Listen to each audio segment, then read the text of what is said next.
المجلس لا يمثل، وفي مشكلة ميثاقية وفي طوائف أساسية غائبة عن المجلس النيابي. إذن فليسقط المجلس ولنذهب إلى انتخابات مبكرة، ومجلس غير ميثاقي لا يستطيع أن يشكل حكومة ولا أن يشرع ولا ولا ولا ولا، يعني عمليا إسقاط مجلس النواب، مش قانونيا أو دستوريا ولكن عمليا. هذه المحاولة أيضا باءت بالفشل. طبعا المحاولة الأولى باءت بالفشل، خلينا نحكيهم وحدة وحدة.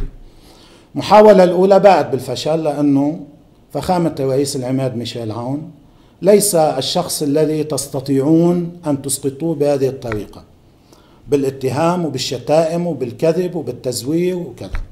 لا تاريخه هيك، ولا هذا اللي اللبنانيين كلنا بيعرفوه عن صموده، عن صلابته، عن شجاعته، عن ثباته، عن موقفه في الأيام الصعبة.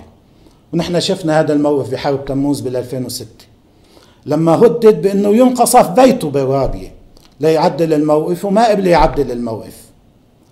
هلأ نتيجة بعض الشتائم وبعض الناس بينزلوا على الشارع وبيسبوا وبيعلقوا مشاني، شخص بتاريخ وشخصية العماد ميشيل عون بيستقيل من الرئاسة وبيترك البلد بيروح على بيته؟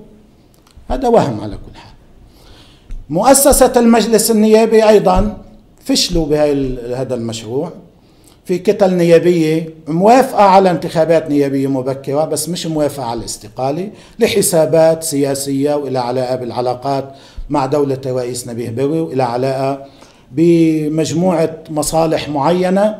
بيقبلوا بانتخابات مبكرة ولكن ما وافقوا على أن يذهبوا إلى استقالات جماعية تؤدي إلى إسقاط المجلس النيابي.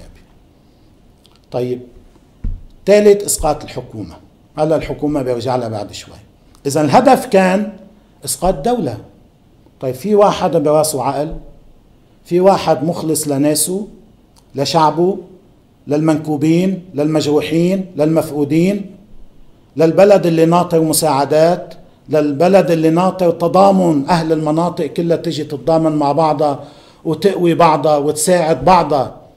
بيروح بياخد البلد على انهيار مؤسسات الدولة مع تجاوز لكل الحدود واللياقات وسباب وشتام لكل الرموز عند كل الطوائف. هذا ما ياخد البلد على الحرب الأهلية. هناك من كان يريد في الأيام الماضية أن يطبق مشروعا مشابها لما كان يحضر له قبل سنوات، عندما اختطف رئيس الحكومة الشيخ سعد الحريري، النائب سعد الحريري في السعودية.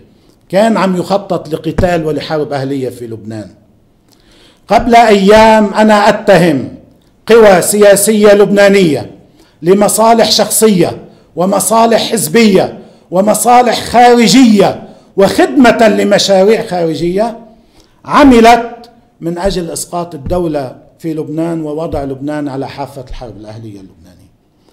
وأدعو اللبنانيين في كل المناطق ومن كل الطوائف يتأملوا بهاي الفكرة، بهاي المعطيات، يسمعوا كل الكلمات، كل الخطابات، كل البيانات، كل المؤتمرات الصحفية، ويرجعوا يحللوا، شوفوا هذا الكلام اللي أنا عم أقوله له محل والله ما له محل. طيب، إجا موضوع الحكومة بالحقيقة اللي أسقطها ليس هؤلاء الذين كانوا يريدون أن تسقط الحكومة. اللي أسقطها مجموعة ظروف، مجموعة عوامل، مجموعة ضغوط، مجموعة صعوبات. لكن بحقيقة الأمر انفجار بحجم الانفجار الذي حصل في بيروت، أي حكومة كان صعب أن تصمد في مواجهة هذا الانفجار. على كل حال الحكومة ذهبت إلى الاستقالة واستقالت. في هذا السياق بدي أحكي عن الحكومة التي استقالت، عن الحكومة الآتية، لكن خل أختم هذا المقطع وأقول اللبنانيون اليوم لما بدنا نحكي عن حكومة جديدة وبدنا نكمل بحياتنا السياسية يجب أن ينتبهوا جيدا. لا تعطوا آذانكم لكل أولئك الموتورين الذين ينتظرون ساعات الانتقام، الذين لا يبحثون عن مصير وطن ومصير شعب، الذين يستغلون الآلام والجراح لتصفية حسابات سياسية، للتعبير عن أحقاد سياسية. يجب أن يكون واضحا، أي حراك سياسي، أي صراع سياسي يجب أن يكون له